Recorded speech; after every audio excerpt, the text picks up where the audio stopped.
The year was 1918.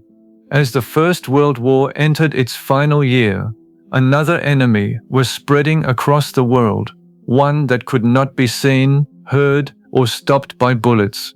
Within months, a deadly influenza virus would travel across oceans, move through military camps and cities, and reach almost every continent. Hospitals would become overwhelmed, schools, theaters, and churches would close. Face masks would become part of everyday life. And unlike many previous influenza outbreaks, this pandemic would kill an extraordinary number of healthy young adults. By the time the pandemic subsided, an estimated 500 million people had been infected. The death toll is believed to have reached between 50 and 100 million.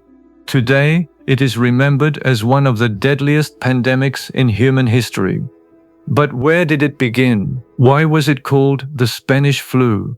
And how did the world survive a pandemic without vaccines, antiviral drugs, or modern medical technology? This is the story of the 1918 Spanish flu pandemic. If you enjoy stories of history, tragedy, and real events that changed the world, welcome to Missing History. Let's uncover the past, one story at a time. The world in 1918. When 1918 began, the First World War had already been raging for nearly 4 years. Much of Europe had become a vast battlefield. From the Western Front in France and Belgium to the Eastern Front in Russia, millions of soldiers were constantly moving between battlefields, railway stations, ports, and military camps. They came from Britain, France, Germany, Austria-Hungary, Russia, Italy, the Ottoman Empire, and territories across the world. The United States had entered the war in 1917 and was sending troops across the Atlantic.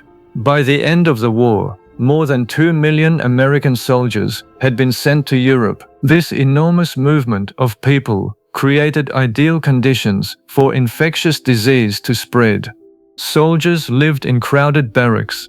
They shared equipment and dining facilities. They traveled together by train and ship. A single infected person could expose hundreds of others, yet medical science was still limited. Scientists did not know that influenza was caused by a virus. The electron microscope had not yet been invented, and some researchers still believed that bacteria might be responsible.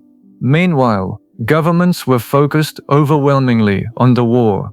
The movement of millions of people had created a vast network connecting continents. No one realized that this same network was about to help carry a pandemic around the world. Where did the pandemic begin?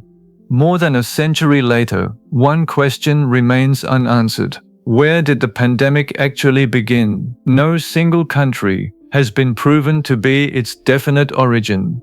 Several theories have been proposed. One of the best-known points to Kansas, United States. On March 4, 1918, Army cook Albert Gitchell reported sick at Camp Funston. Within days, hundreds of soldiers developed similar symptoms. As American troops crossed the Atlantic, the illness may have traveled with them. Another theory points to Etaples, France, a huge British military camp where large numbers of soldiers lived alongside hospitals, poultry farms, and livestock. A third hypothesis points to China, suggesting that Chinese laborers traveling to Europe may have carried the virus. But none of these theories has been conclusively proven. The exact origin remains uncertain. What is much clearer is how the disease spread.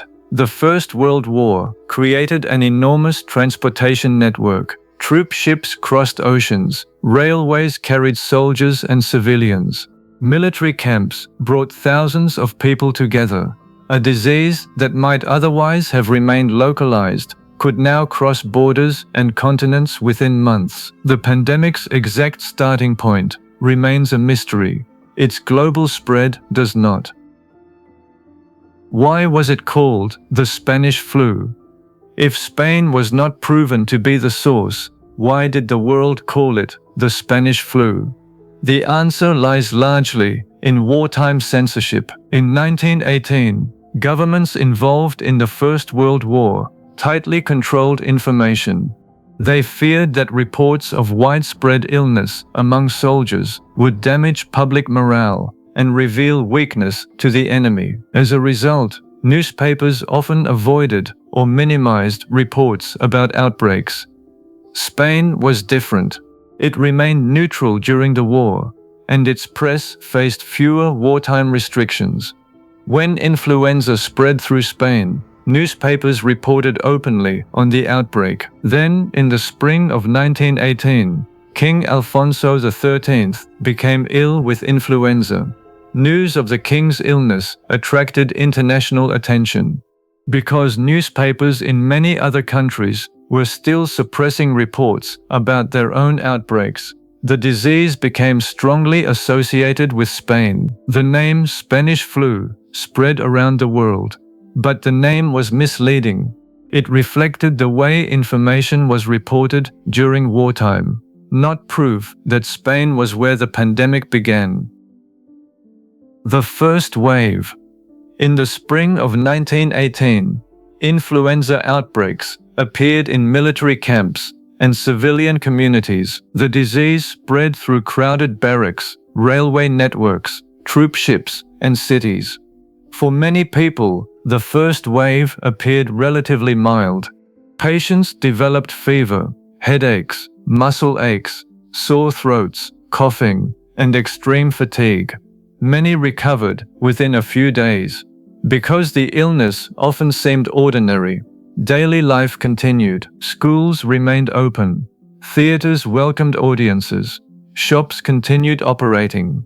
Trains remained crowded, and public gatherings continued. Meanwhile, governments remained focused on the war. The virus continued moving, with soldiers and travelers from one place to another. Few people understood what was happening. Some researchers have suggested that genetic changes may have contributed to the virus becoming more dangerous.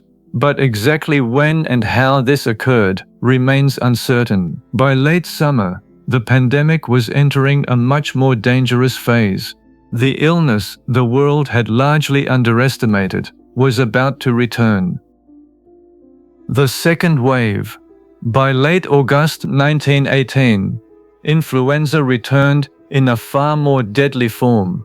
Patients who initially seemed only mildly ill could deteriorate within days. Severe outbreaks appeared in major ports such as Brest, Freetown, and Boston. These cities were important transportation centers during the war. As ships arrived and departed, the virus spread rapidly to new destinations. The symptoms could be devastating. Patients developed high fever, severe coughing, difficulty breathing, and pneumonia. Some developed cyanosis, causing their lips and faces to turn bluish because of a lack of oxygen. The disease could progress with terrifying speed. Some previously healthy young adults became critically ill and died within only a few days. The age pattern was particularly unusual. Unlike ordinary seasonal influenza, the pandemic killed unusually large numbers of healthy adults between 20 and 40 years old. One possible explanation is an excessive immune response, sometimes described as a cytokine storm. Although the exact mechanism remains uncertain, hospitals quickly became overwhelmed.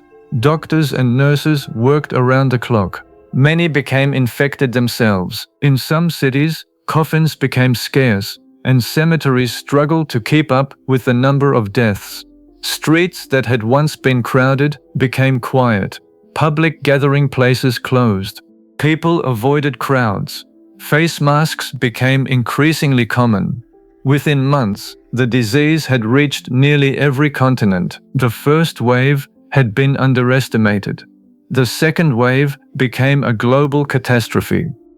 How the world fought back. As the second wave intensified, governments finally recognized that the pandemic could no longer be ignored. Doctors still did not know that a virus caused influenza.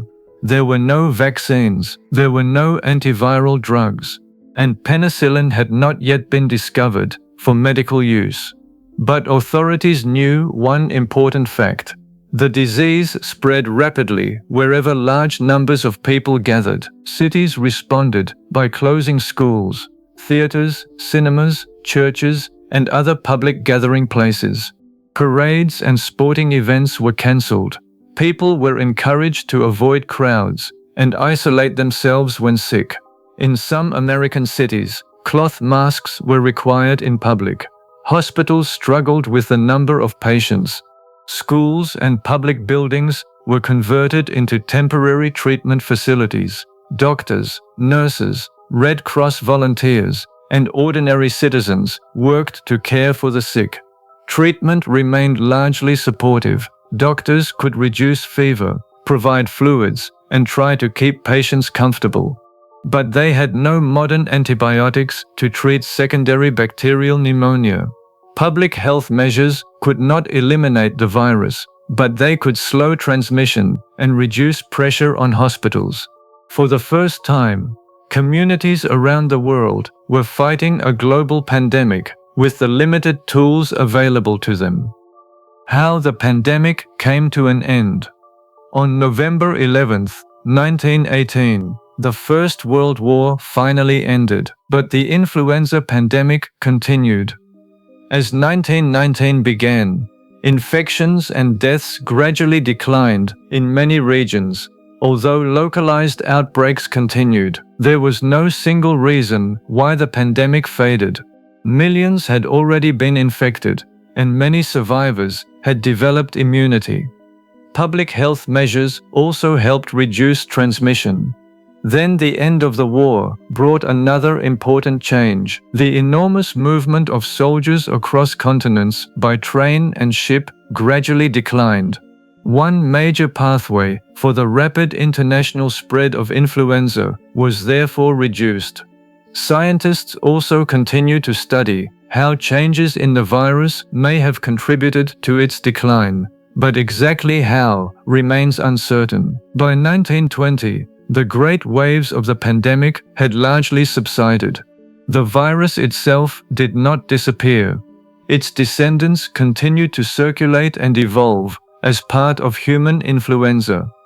An estimated 500 million people had been infected. Deaths are believed to have reached between 50 and 100 million, although the true figure may never be known with certainty.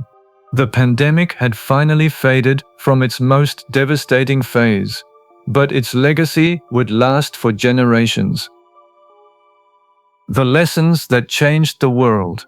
The Spanish flu left behind a lesson that remains relevant today. Infectious diseases do not respect national borders. Before 1918, many countries had limited systems for monitoring and reporting infectious diseases. International cooperation was often inconsistent. The enormous loss of life demonstrated the need for stronger public health systems. In the decades that followed, governments invested more heavily in laboratories, medical research, disease surveillance, and epidemic preparedness. Scientists eventually identified the influenza virus. Vaccines were developed. Later, antiviral medicines provided another tool against influenza. The pandemic also demonstrated the importance of rapid action. An outbreak in one region can become a global crisis when people and pathogens can move quickly across borders. The Spanish flu is remembered not only for the lives it claimed, but also for the lessons it left behind. More than a century later, those lessons remain clear: knowledge, cooperation, and the willingness to learn from the past. This is the story of the 1918 Spanish flu pandemic, the global outbreak that changed the course of history forever.